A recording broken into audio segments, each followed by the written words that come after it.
사무엘상 21장. 다윗은 노브로 가서 제사장 아히멜렉을 찾았다. 아히멜렉은 다윗을 보자 떨면서 물었다. 왜 혼자서 오십니까? 왜 곁에 아무도 없습니까? 다윗이 대답했다. 왕께서 제게 일을 맡기시면서 아무에게도 알리지 말라고 하셨습니다. 그래서 부하들을 다른 곳에 있으라고 지시한 것입니다. 그런데 제사장님, 먹을 거리가 좀 있습니까? 제게 빵 5덩이만 주세요. 아니면 다른 것이라도 괜찮습니다. 제사장이 다윗에게 대답했다. 지금 보통 빵은 가진 것이 없습니다. 하지만 제사 드릴 때 쓰는 빵이 좀 있습니다. 만일 당신의 부하들이 여자를 가까이 하지 않았다면 그 빵을 드릴 수 있습니다. 다윗이 대답했다. 원정길에 나서면 늘 그렇듯이 우리는 3일 전부터 여자를 가까이 하지 않았습니다. 보통 임무를 수행할 때에도 그렇게 해야 하는데 지금은 특수한 임무를 띠고 출정하고 있는데 오죽이나 깨끗하지 않겠습니까? 그러자 제사장은 다윗에게 거룩한 빵을 내주었다. 성소에 차려놓았던 빵 말고는 다른 빵이 없었기 때문이었다. 제사장이 다윗에게 준 빵은 그날의 따뜻한 빵을 새로 차려놓으면서 주 앞에서 물려낸 빵이었다. 그런데 바로 그날 사울의 신하 중 한 명이 거기에 와 있었다. 그는 어떤 일로 주의 성소에 와서 머물고 있었다. 그는 에돔 사람 도액으로 사울의 양치기들 가운데 우두머리였다. 다윗이 제사장 아히멜렉에게 또 한 가지를 부탁했다. 혹시 제게 주실 창이나 칼이 있습니까? 왕의 명령을 급히 따르다 보니 칼이나 창을 가져올 겨를이 없었습니다.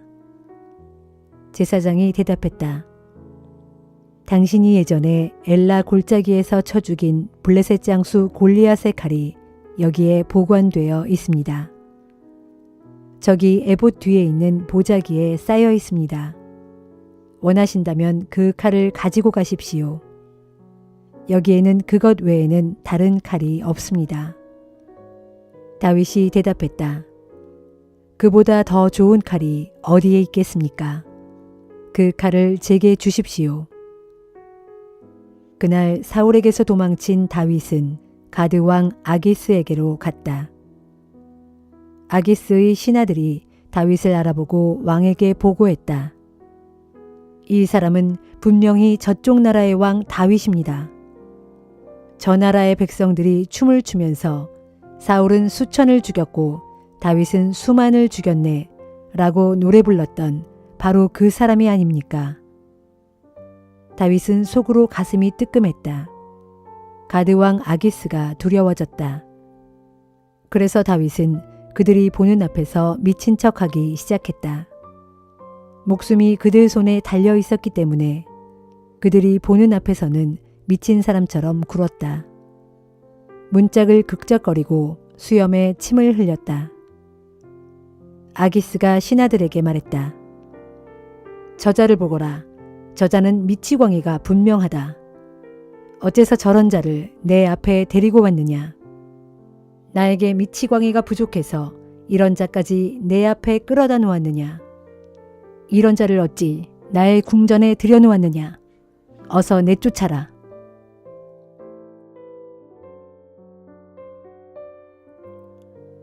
사무엘상 22장. 다윗은 가드를 떠나 아둘람 동굴로 도망쳤다. 다윗이 아둘람 동굴에 있다는 소식을 들은 다윗의 형들과 집안 식구들이 그를 만나러 왔다. 그들뿐만 아니라 고통받는 사람들과 빚에 시달리는 사람들, 원통하고 억울한 처지에 빠진 사람들이 모두 다윗에게 몰려들었다. 다윗은 그들의 우두머리가 되었다. 대략 400명 정도가 다윗을 따르며 함께 지냈다. 다윗은 거기에서 모압 땅의 미스베로 가서 모압 왕에게 간청하였다. 하나님께서 저의 앞날을 위해 어떤 일을 하실지 알게 될 때까지 저의 부모님이 이곳에 머물도록 허락해 주십시오. 다윗은 자기 부모를 모시고 모압 왕에게로 갔고 다윗이 자기 은신처에 있는 동안 그의 부모는 모압 왕과 함께 살았다. 어느 날 예언자 갓이 다윗에게 말했다. 이런 산중에 머물지 마시고 유다 땅으로 들어가십시오. 그래서 다윗은 그곳을 떠나 헤렛 숲으로 들어갔다. 한편 사울은 다윗이 무리들을 거느리고 나타났다는 소문을 들었다. 사울은 기브아 언덕의 석류나무 아래에서 손에 창을 들고 앉아 있었고 그의 신하들이 빙 둘러 서 있었다. 사울이 신하들에게 말했다. 베냐민 사람들아, 잘 들어라. 이새의 아들이 너희 모두에게 밭과 포도원을 줄 수 있겠느냐? 너희들 모두에게 1000부장도 시켜주고 100부장도 시켜줄 수 있겠느냐? 그런 것 때문에 너희가 모두 그자와 한패가 된 것이냐? 내 아들이 이새의 아들과 서로 맹세하고 손을 잡았는데도 그것을 나에게 말해주는 자가 하나도 없었다. 나를 걱정해주는 사람이 아무도 없다. 내 아들이 내 신하를 부추겨 나를 죽이려 하는데도 그것을 나에게 알려주는 사람이 아무도 없다. 그때 사울의 신하들 가운데 에돔 사람 도액이 서 있다가 사울에게 말했다. 이새의 아들이 노베에 있는 아히두베 아들 아히멜렉을 만나는 것을 제가 보았습니다. 아히멜렉은 다윗이 앞으로 어떻게 해야 좋을지 주께 묻고 또 그에게 먹을 것도 주었습니다. 게다가 블레셋 장수 골리앗의 칼도 그에게 넘겨주었습니다. 사울왕은 즉시 노브로 사람을 보내어 제사장 아히멜렉과 그의 가족들을 모두 잡아들였다. 사울이 아히멜렉에게 말했다. 아히두베 아들이여, 잘 들어라. 아히멜렉이 대답했다. 왕이시여, 말씀하십시오. 사울이 그에게 말했다. 너는 어찌하여 이새의 아들과 공모하여 나를 해치려고 했느냐? 어찌하여 그에게 빵과 칼을 내주고 그의 앞날을 하나님께 여쭤보았느냐? 그자는 오늘도 나를 죽일 기회만 노리고 있다. 아히멜렉이 대답했다. 왕의 신하들 중에서 다윗만큼 충직한 사람이 누가 있습니까? 더구나 그는 왕의 사위이자 경호대장이며 궁중에서도 누구에게나 존경받는 사람이 아닙니까? 제가 그를 위해 하나님께 여쭤본 일도 이번이 처음이 아니지 않습니까? 아무쪼록 이 종과 종의 집안에 대해 죄를 묻지 말아 주십시오. 저는 이 모든 일에 대해 아무것도 아는 바가 없습니다. 그러나 왕이 선언했다. 아히멜렉은 들어라. 그대와 그대의 온 집안은 죽어 마땅하다. 사울 왕은 호위병들에게 명령했다. 너희는 당장 주의 제사장이라는 이자들을 쳐 죽여라. 이들은 다윗과 공모하여 내게 반역을 꾀한 자들이다. 다윗이 내게서 도망친 줄을 뻔히 알면서도 내게 한마디의 귀띔도 해주지 않은 배신자들이다. 그러나 왕의 신하들은 주의 제사장들을 감히 치려고 하지 못했다. 그러자 왕이 도액에게 명령했다. 네가 나서서 저 제사장들을 쳐 죽여라. 그러자 도액이 달려들어 제사장들을 쳐 죽였다. 그날 도액이 그 자리에서 학살한 사람은 세마포 옷을 입은 제사장만도 85명이나 되었다. 도액은 거기에서 그치지 않고 제사장들이 사는 마을인 노브로 가서 남자와 여자, 어린아이와 젖먹이를 가릴 것 없이 온 주민을 학살하고 소떼와 양떼, 나귀떼와 염소떼까지 모두 쳐 죽였다. 그러나 아히두베의 손자요 아히멜렉의 아들인 아비아달은 용케에 피신하여 다윗 일행이 머문 곳으로 갔다. 그는 다윗에게 사울이 주의 제사장들을 학살한 소식을 전했다. 다윗이 아비아달에게 말했다. 모두 제 잘못입니다. 그날 에돔 사람 도액이 거기에 있는 것을 보고 그가 틀림없이 사울에게 고자질할 것이라는 생각을 했었습니다. 당신 집안이 몰살당한 것은 제게 책임이 있습니다. 이제 이곳에서 저와 함께 지내도록 하십시오. 조금도 두려워하지 마십시오. 당신의 목숨을 노리는 자는 제 목숨 또한 노리고 있습니다. 저와 함께 있으면 안전할 것입니다.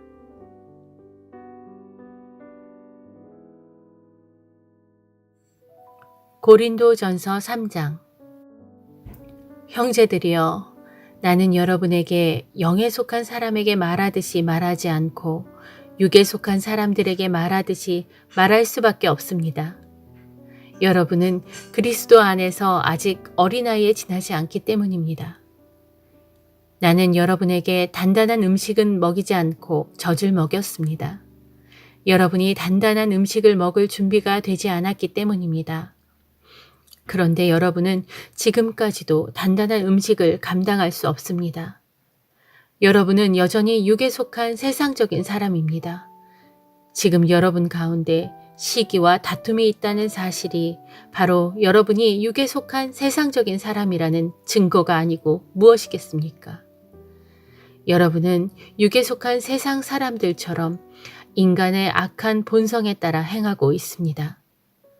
여러분 가운데 어떤 사람들은 나는 바울파다라고 주장하고 또 어떤 사람들은 나는 아볼로파다라고 주장하고 있다고 하니 그것이 여러분이 아직 육에 속해 있다는 증거인 것입니다. 그렇다면 아볼로는 무엇이고 또 바울이 무엇입니까? 우리는 단지 일꾼들에 불과합니다. 우리는 주께서 우리 각자에게 맡기신 일을 했을 뿐이고 그래서 여러분은 우리를 통해 믿게 된 것입니다. 내가 씨를 뿌렸다면 아볼로는 물을 주는 일을 했습니다. 결국 자라나게 하신 분은 하나님이십니다. 그러므로 씨를 뿌리는 사람이나 물을 주는 사람은 아무것도 아닙니다. 오직 자라나게 하신 분, 곧 하나님이 가장 중요합니다. 씨를 뿌린 사람과 물을 준 사람은 똑같은 일꾼으로서 그들은 각자 자기가 수고한 만큼 하나님께 품삯을 받게 될 것입니다. 우리는 하나님의 일을 하는 동역자이고 여러분은 하나님의 밭이며 하나님께서 세우신 집입니다.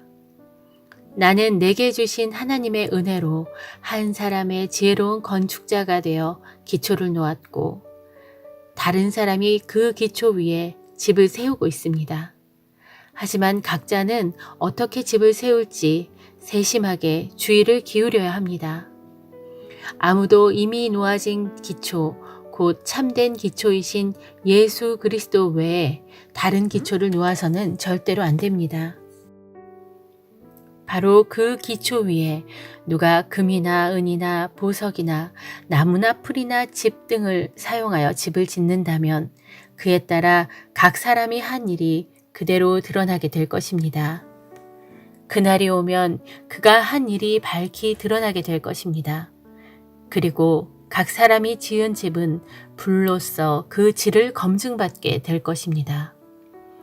그래서 자신이 지은 집이 불을 견디고 그대로 남아있게 되면 그 사람은 상을 받게 될 것입니다. 그러나 자신이 지은 집이 불에 타버리면 그 사람은 상을 잃고 말 것입니다. 그런 사람이라도 비록 자신은 구원을 받겠지만 그 모습이 불속을 탈출하여 간신히 목숨을 건진 사람처럼 될 것입니다. 형제 여러분, 여러분은 자신이 하나님의 성전인 줄을 알지 못합니까? 여러분 안에 하나님의 성령이 계신다는 것을 알지 못합니까? 누구든지 하나님의 성전을 허물면 하나님께서는 그 사람을 멸망시키실 것입니다. 하나님의 성전은 거룩합니다. 여러분이 바로 하나님의 성전입니다. 아무도 자신을 속이지 마십시오.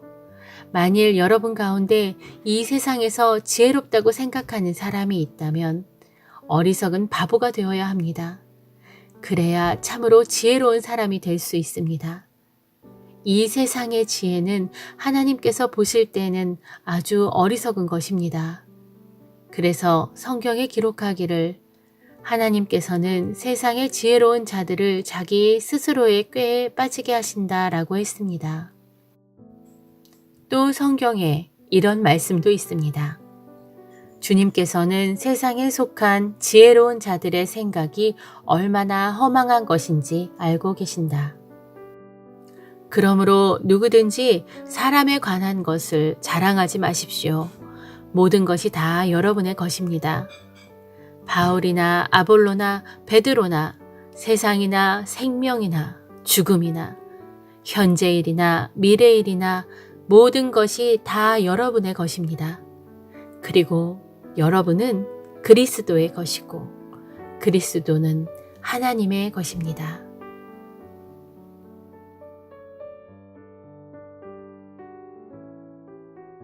에스겔 1장.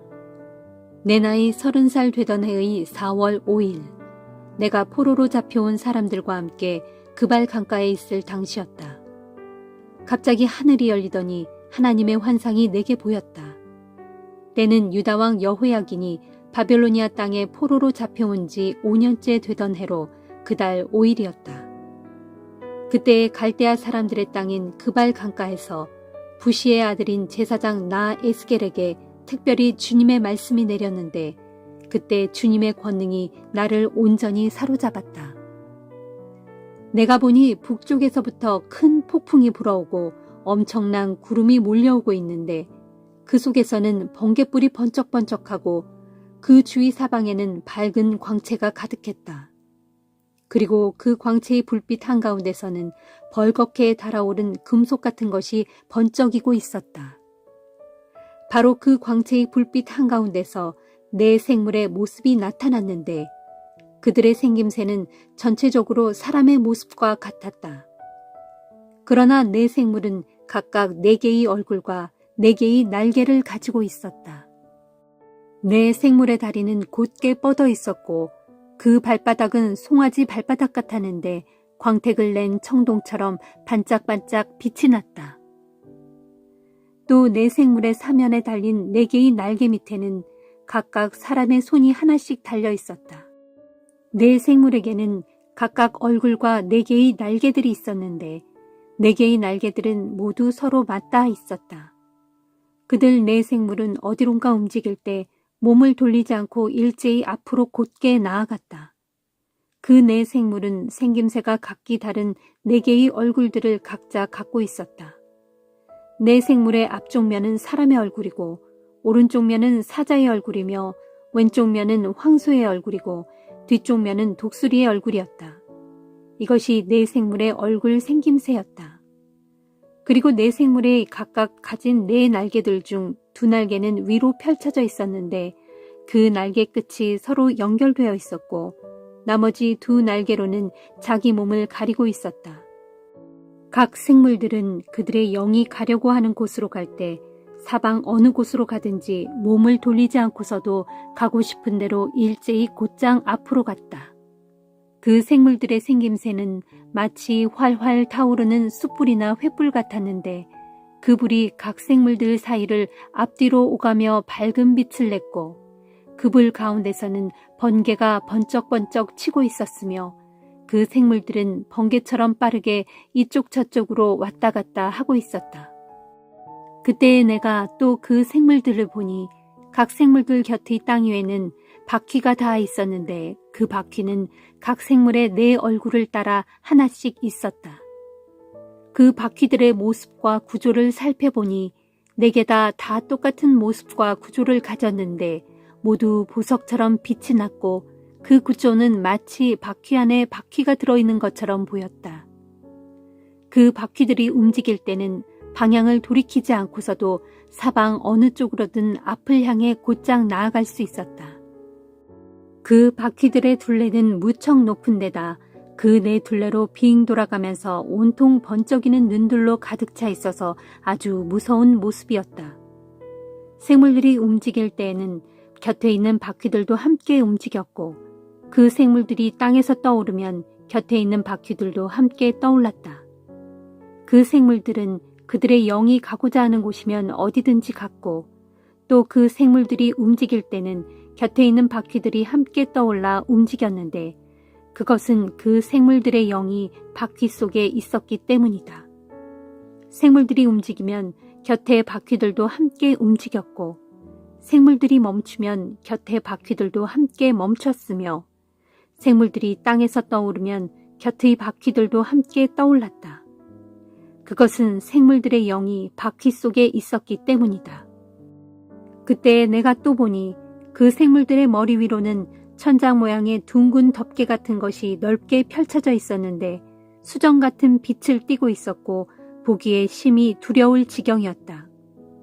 그런데 천장 모양의 둥근 덮개 밑에는 각각의 생물들이 서로를 향해 두 날개를 맞닿아 펼치고 있었는데 각각의 생물들은 나머지 두 날개로는 자기들의 몸을 가리고 있었다.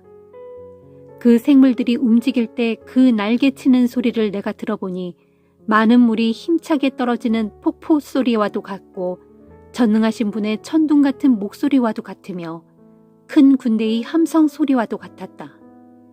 그리고 그 생물들이 가만히 멈추어 서 있을 때는 자기들의 날개를 아래로 들이웠다.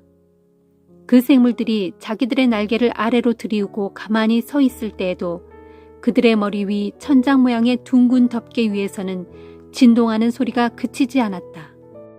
또 그 생물들의 머리 위에 있는 천장 모양의 둥근 덮개 위에는 사파이어처럼 보이는 보석으로 만든 보좌 모양 같은 것이 있었고 그 보좌 모양 같은 것 위에는 사람의 모습 같은 형상을 지닌 한 분이 앉아 계셨다. 또 내가 보니 그분의 허리처럼 보이는 부분의 위쪽 곧 상반신의 모습은 벌겋게 달아오른 쇠 같아서 그 속과 주위 등 전체가 활활 타오르는 불덩어리 같았다. 그분의 허리처럼 보이는 부분의 아래쪽 곧 하반신의 모습도 역시 불과 같아서 사방으로 찬란한 광채가 빛을 발하고 있었다. 그분에게서 나오는 그 찬란한 사방의 광채는 비 오는 날 구름 속에 있는 아름다운 무지개 같았는데 그것은 주님의 나타나심을 보여주는 영광의 광채였다. 내가 그 찬란한 광경을 보고 즉시 땅에 엎드리니 그 보좌로부터 말씀하시는 분의 음성이 내게 들려왔다. 시편 37편. 악을 일삼는 자들이 잘 산다고 불평하지 말고 나쁜 짓 하는 자들이 잘 된다고 부러워하지 말라. 그들은 들풀처럼 속히 시들어버리겠고 푸성귀처럼 금방 말라버릴 것이다. 주님만을 굳게 믿고 선하게 살아라. 그러면 너희가 심은 대로 거두면서 땅 위에서 형통한 삶을 누릴 것이다. 오직 주님만을 기뻐하라.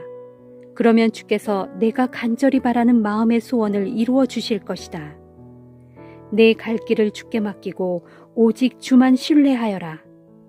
그러면 주께서 모든 것을 다 이루어 주실 것이다.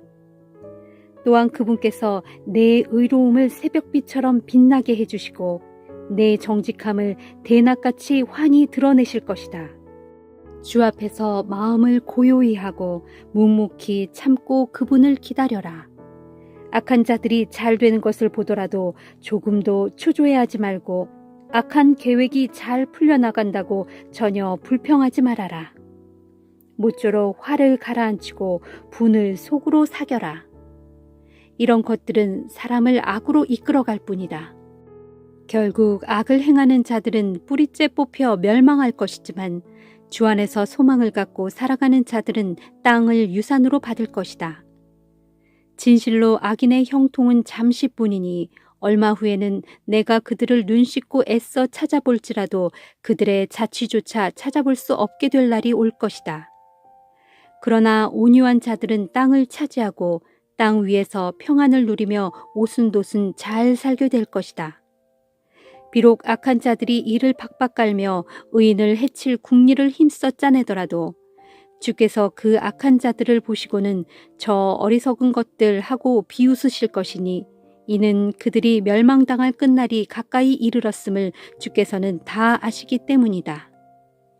악한 자들이 칼을 빼어들고 활을 힘껏 당겨 가난하고 연약한 자들을 고꾸라뜨리고 올바르게 살려고 하는 자들을 해치려고 덤빌지라도 도리어 그들은 자기들이 빼어든 칼에 제 심장이 찔리게 되고 또한 그들의 활은 우지직 부러지고 말 것이다. 진실로 의로운 자의 적은 재산이 악한 자의 많은 재산보다 훨씬 낫다. 악인의 팔은 힘없이 꺾이게 마련이지만 주께서는 의인의 팔을 힘있게 붙들어 주신다. 주께서는 정직하게 사는 자들의 일생을 낱낱이 다 알고 계시므로 그들의 유산은 대대로 이어질 것이고 재앙이 닥칠 때에도 공경을 당하지 않고 기근이 들 때에도 풍족함을 누릴 것이다. 그러나 악인들은 쉬이 멸망할 것이니 주의 원수들은 들풀처럼 순식간에 사그러지고 연기처럼 홀연히 사라지고 말 것이다. 악한 자들은 돈을 빌리고도 갚는 법이 없지만 의로운 자들은 늘 넉넉하게 인심을 베푼다. 의로운 자들은 주께 복을 받아 땅을 차지하겠지만 악한 자들은 주께 저주를 받아 땅에서 쫓겨날 것이다. 주께서 기뻐하시는 길을 걷는 자는 주께서 항상 그의 발걸음을 인도해 주신다. 비록 그는 넘어지더라도 아주 쓰러지지는 않을 것이니 주께서 강한 손을 내밀어 그의 손을 꼭 붙잡아 주실 것이기 때문이다. 내가 어릴 적부터 지금까지 살펴본 바로는 올바르게 살아가는 의인이 버림을 받거나 또는 그의 자녀들이 구걸하는 것을 본 일이 없다. 의로운 자들은 언제나 이웃에게 넉넉히 인심을 베풀고 사니 그의 자녀들도 큰 복을 받는다. 부디 악에서 멀리 떠나 선한 일을 행하여라. 그리하면 너희가 이 땅에서 영원히 살 것이다. 정녕 주께서는 공의를 사랑하시고 자기의 신실한 백성들을 결코 저버리지 아니하신다. 그러나 악한 자들에게는 그들의 자손을 끊어버리신다. 그렇다. 의로운 자들이 땅을 유산으로 물려받고 그 땅에서 영원토록 살 것이다. 의로운 자들은 그 입으로 지혜를 말하고 그 혀로 공의를 말한다. 그들의 마음속에는 항상 하나님의 법이 있으니 걸려서 넘어지는 일이 없다. 비록 악한 자들이 의로운 자를 노려보면서 죽일 기회를 엿보고 있지만 주께서는 의로운 자를 악인들의 손아귀에 넘겨주지 않으시고 또한 장차 심판의 날에 그들에게 유죄를 선고하지 않으신다. 그러므로 너희는 오직 주를 앙망하고 그분의 길을 지켜 행하라. 그러면 주께서 너를 높이고 땅을 차지하게 하실 것이다. 또한 너를 해하려던 악한 자들이 고꾸라지는 꼴을 똑똑히 지켜보게 될 것이다. 나는 한때 악인이 그 세력을 크게 키워서 마치 본토에 심긴 푸른 나무처럼 아주 번창하는 것을 본 적이 있지만 잠시 지난 후 다시 보니 그 악인의 세력이 이내 줄어들어 나중에는 아예 그 자취조차 찾을 길이 없었다. 아무리 샅샅이 찾아보더라도 그 악인의 작은 흔적조차 찾을 길이 없었다. 그러므로 너희는 온전한 사람들을 지켜보고 정직한 사람들을 눈여겨보아라. 평화를 사랑하는 사람에게는 후손이 번창할 것이지만 평화를 해치는 죄인들은 다 멸망하리니 그런 악인들의 후손은 모두 끊어지게 될 것이다. 의인의 구원은 오직 주께로부터 임하나니 재앙이 닥칠지라도 주께서 그들의 안전한 피난처가 되어 주신다. 진실로 주께서는 의로운 자들을 도우시고 구해 주신다. 그들이 주님을 의지하여 피난처로 삼았기에 주께서 그들을 악한 자들의 손아귀에서 능히 건져 주신다.